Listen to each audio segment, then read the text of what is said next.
Здравей! Как си днес? Предполагам, си имал много изморителен и дълъг ден, така че сега най-накрая имаш възможност да си починеш. А докато си пиеш следобедния чай, кафе или се излежаваш в леглото, аз ще ти покажа, или по-точно ще ти споделя, как си украсявам елхата вкъщи. Декември е и мисля, че Коледа и коледната украса са на дневен ред. Айде да си признаем, че много често се повличаме в украсяването на дома и къщата ни се превръща в един малък коледен кич.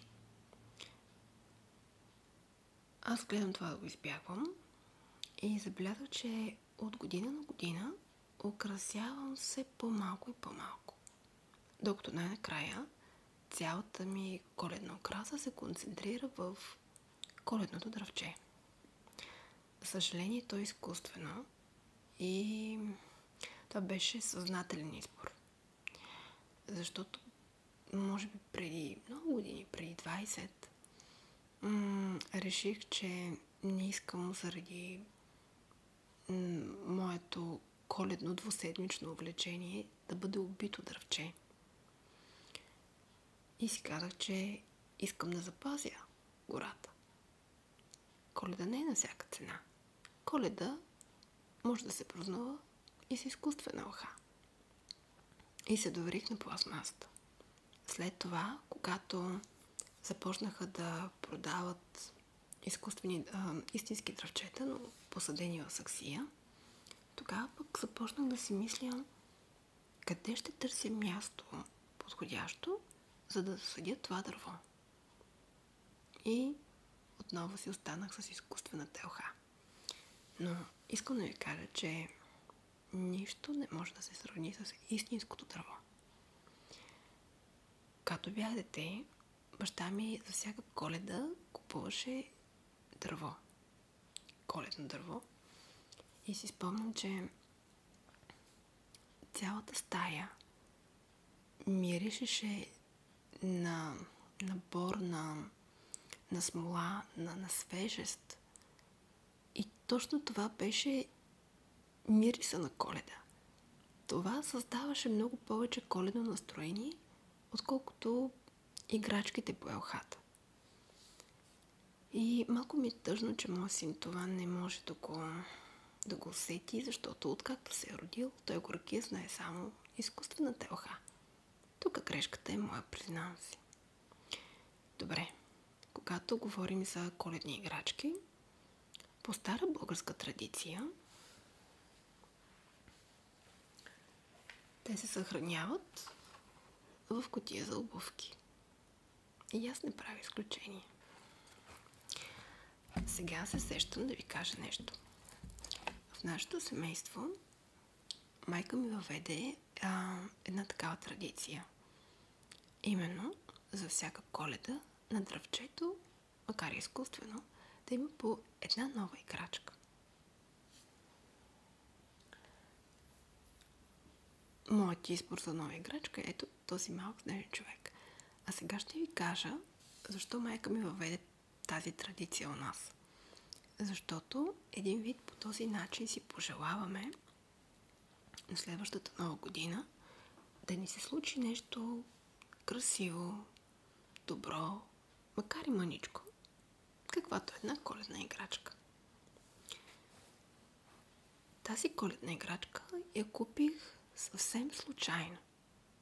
Когато излязох от нас на пазар, и защо нямах намерение да търся коледна играчка, защото беше, може би, средата на ноември. А аз оставям това за, може би, средата на декември.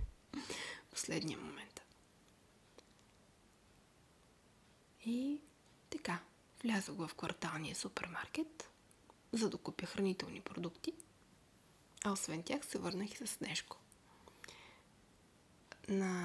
В магазина имаше един стелаж с такива коледни красоти и този красавец веднага ми грабна погледа. И мога да кажа, че не аз него, а той мен избра. Защото за първи път в живота си толкова лесно, толкова спонтанно избирам коледна играчка. И мога да кажа съвсем откровено, че за първи път толкова се радвам на коледна играчка. Мисля, че е перфектна, защото шапката на Снежко е истинска. Тя е плетена, вълнена шапка. И вътре е пълен с морска пяна. И понеже ние живеем на морето, където сняг много рядко виждаме, сина ми казва, че това е не снежен, а морски човек, заради морската пяна в него. Иначе сега се сещам да ви споделя. В моето детство, разбирай преди много, 30 години, че повече, тогава играчките бяха предимно стъклени. Нямаше пластмасови играчки. И бяха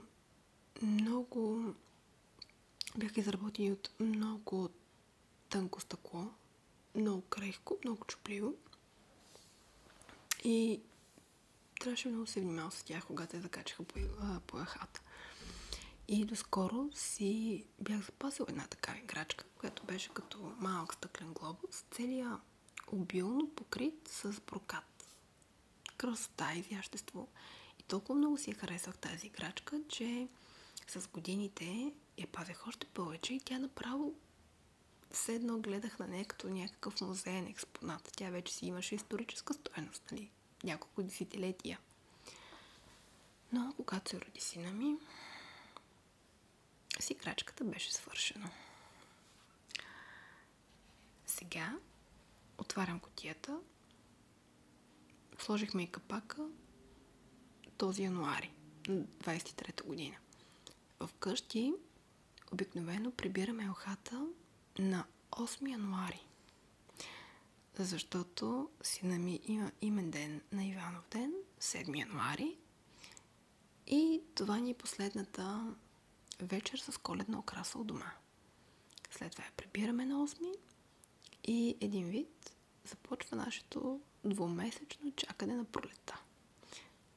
На 8 януари вече изпращаме зимата. Отгоре в кутията има един традиционен сребрист и, разбира се, кичозен гирлянд. Понеже елхата ни, както вече няколко пъти казах, е малка, този гирлянд стига няколко пъти да го увием около елхичката. Тук сега виждам две топки.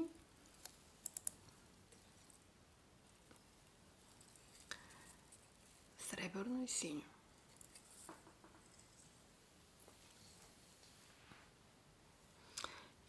Това ми е едно от любимите неща. Красива коледна звезда, много приятни цветове, задължително брокат, къде е с него. Обаче сега виждам нещо неприятно. Звездичката ето тук е пукната, има дупка.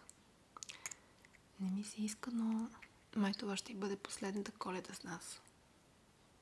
Иначе е много симпатична.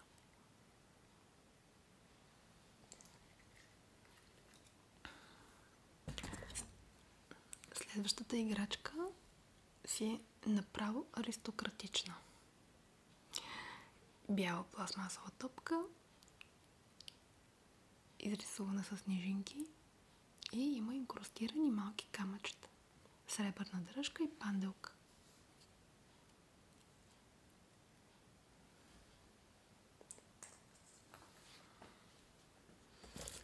Къде без камбанка? Тази е декоративна, т.е. няма звук. Обаче си е симпатична. Червена камбанка. Отново с брокат.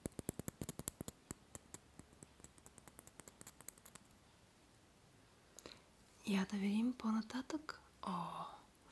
Сега ще ви покажа Много ги обичам тези. Това са едни малки подаръчета. Имаме ги в изобилие.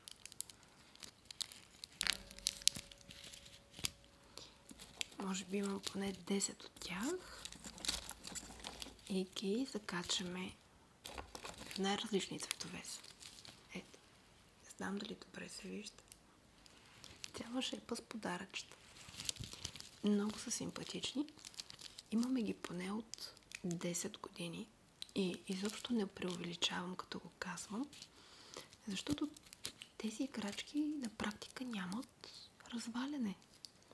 Направени са така, като пипам от картон и са облицовани с станиол.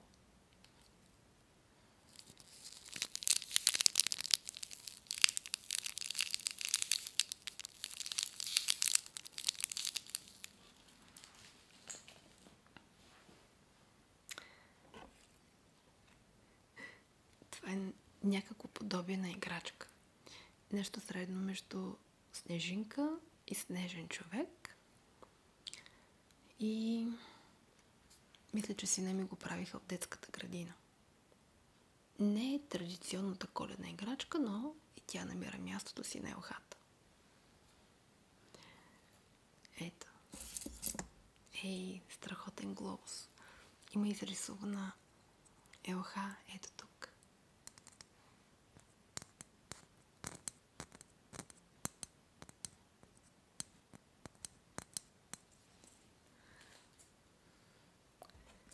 А сега няколко ето такива снежни топки.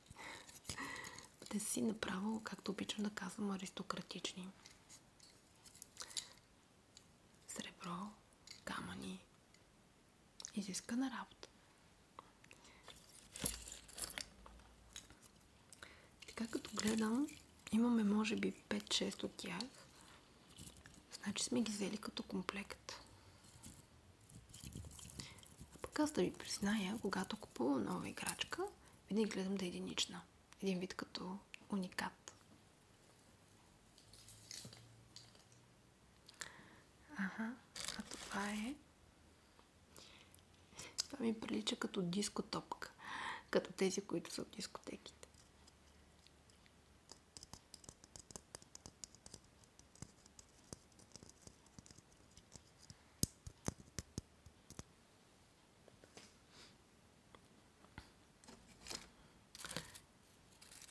Ето такъв кич, мисля, че има всеки. Това е част от ръчно направен гирлянд. Едно време, а и сега сина ми в част по технология и предприемачество, или ние на времето му казахме част по трудово, правихме коледни гирлянди от гланцово блокче или пил. И се получаваше ето това. Няма да го сложа на елхата. Съжалявам. Още едни декоративни камбанки. Мисля, че тези ги бях купила от Джамбо преди няколко години. Ето.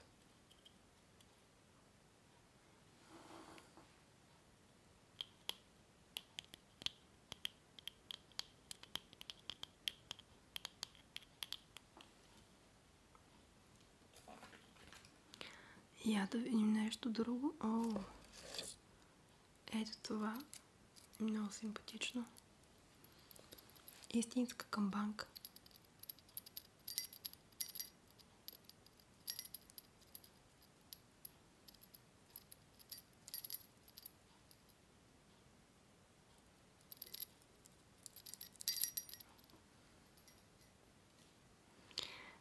А това ми е любима. Тази снежинка не я слагаме на елха. Тя си има конкретно място и то е на входната врата на апартамента. Понеже тя е тъмно кафява и тази снежинка много добре изпъква. Закачаме на шпионката. Слагам я от вътрешната страна на вратата, от към нас, а не от към площадката на етажа.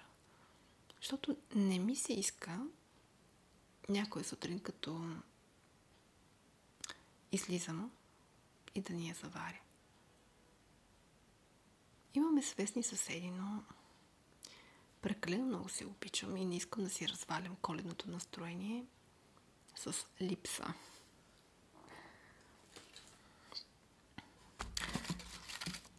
Коледа няма да е Коледа, ако нямаме Коледен ангел.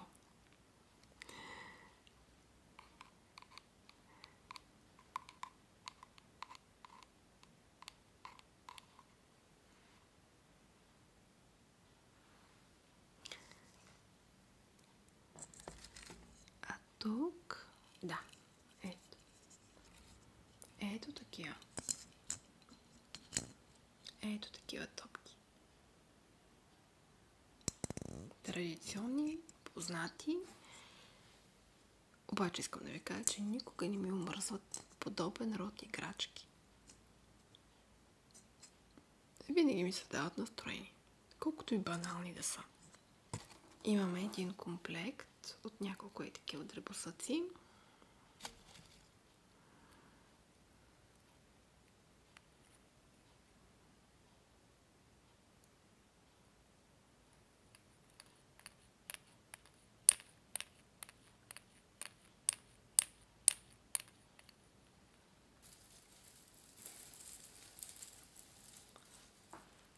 Ето това е много пишно и много изящно. Нещо като златисти ябълки. Златисти ябълки. Отзад има щипка. Красиво е. Това ми харесва.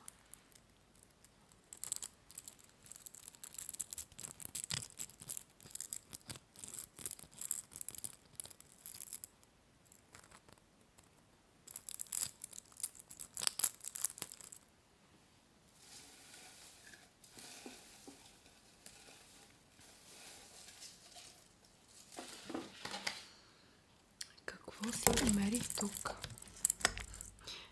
Стара коледна картичка. От 94-та година. Била съм на 13 тогава.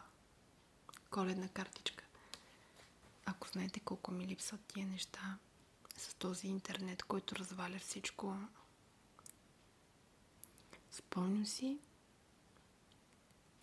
колко се вълнувах, когато тръгвах из книжарниците да търся най-хубавата коледна картичка. Взимах по няколко и изпращах на бабите ми, въпреки че едната живееше в същия град, в който сме и ние, и на няколко роднини. В Русе, в Карнобат и така. И много се радвах, когато аз получавах коледни картички. Виждате ли колко е хубаво, когато падеш такива спомени? Защото поздравленията, които имаме получаваме на електронната си поща и в социалните мрежи, те се изтриват. Не дай си Боже, си загубиш телефона, всичко изчезва. Обаче това остава. Тук намирам още една картичка. Тя не е надписана обаче.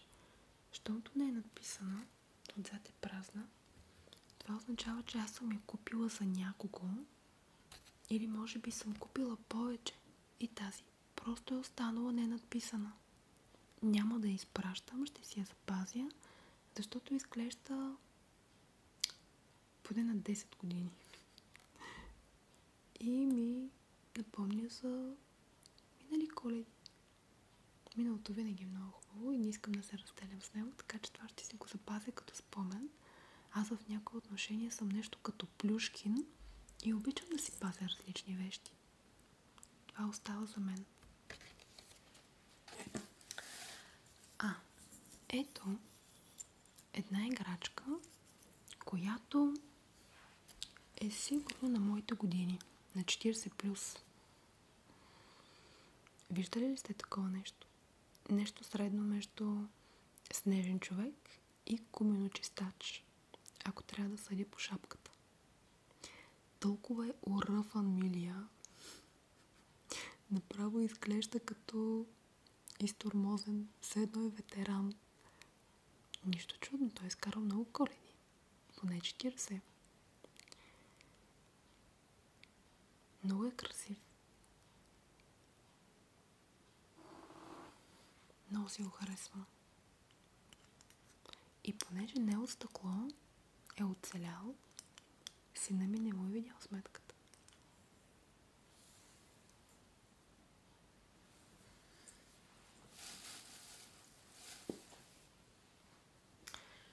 И като тръгнахме на тази тема с старите играчки, имам 2 коледни кукли.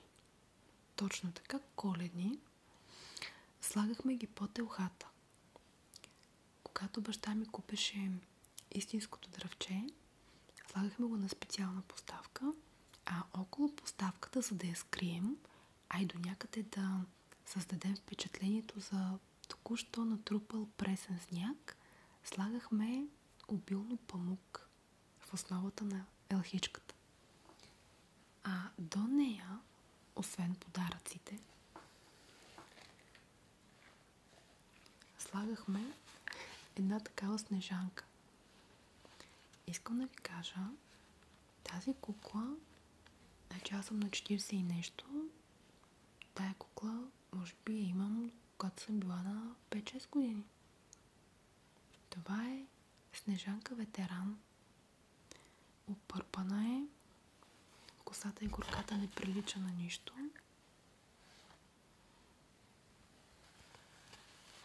Бяла дрежка. Тук дрежката е обточена с сребро, с брокат. Имало е малки снежинки, които вече са поредели. Мантия. Ето мантията. И корона. А до нея слагахме дядо Коледа. По-възрастните, като мен, ще знаят, че тогава не се казваше дядо Коледа, а се казваше дядо Мраз. Това ми е точно дядо Мраз. Това е мой дядо Мраз, моето детство. В основата си, така като пипам, това е картон. Да, то долу се личи. Това е картон. Червена дрежка, плат, бяла брада от памук, шапка, мустаци, които вече са се разлепили, но един до друг мисля, че изглеждат много добре.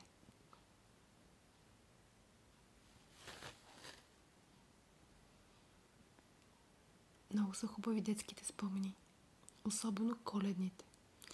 Така че ако имате деца, постарайте се да им направите незабравими моменти около края на декември. Ще видите, че ще ги помнят много, много дълго, така както аз помня моите коледи.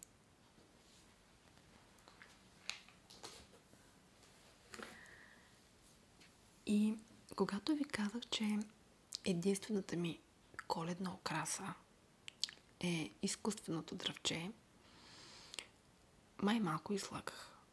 Защото в детската, в стаята на детето, на перваза на прозореца слагам следните неща.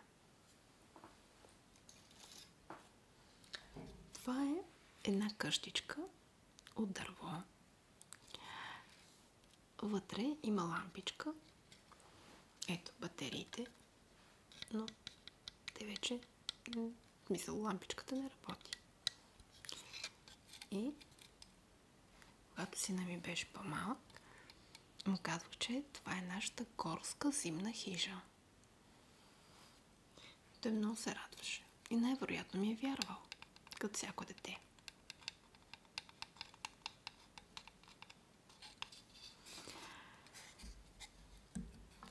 Другото, много красива елхичка. Много ми харесва. много е нежна и най-сладурското в нея е този сняг, който са полепили по върха на игличките. Толкова финно е направено, все едно снега е паднал като захар отгоре. И последното нещо, един керамичен снежен човек.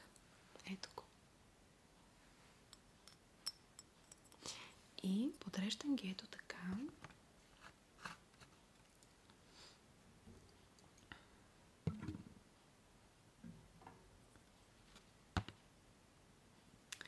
И казвам на сина ми, или по-точно казвах му, понеже вече той е по-голям, и му казвах, че това е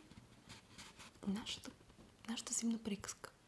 Нашата зимна хижа, коледното ни дръвче и снежния човек, който ние сме си направили. И той много се радваше. И даже за да му създавам още по-весело настроение, му казвах, че понеже коледната украса, тази коледна украса му я слагам на перваза, така и връбчетата, когато кацнат от другата страна на прозорите, ще могат да я видят. И той много се радваше.